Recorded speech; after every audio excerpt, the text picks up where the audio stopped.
সম্মানিত ভিউয়ার্স, আসসালামু আলাইকুম। ভিডিও স্ক্রিনে আপনারা যেই দুটি পাখি দেখতে পাচ্ছেন, এগুলো হচ্ছে ঘুঘুর পাখি। অস্ট্রেলিয়ান ঘুঘু বলেই সবাই চিনে।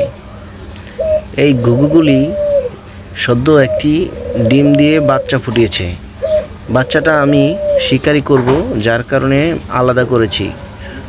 আলাদা করার কারণে মা ছটফট করতেছে, বাবা একখানি দাঁড়িয়ে আছে। নিচে যে খাবার খাচ্ছে সেটা হচ্ছে মা, আর উপরে যে ছিল সেটা হচ্ছে বাবা। এই সেই বাচ্চাটা, যে বাচ্চাটাকে আমি আলাদা করেছি।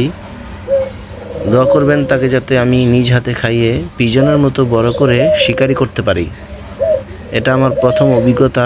এই অভিজ্ঞতা সাকসেস হলে আপনারাও চেষ্টা করলে পারবেন কিভাবে ঘুঘুর ছানা শিকারি করে রাখতে হয়। সবাইকে ধন্যবাদ। চ্যানেলটা সাবস্ক্রাইব করবেন নিত্য নতুন ভিডিও পেতে। আপনাদেরকে স্বাগত। আসসালামু আলাইকুম।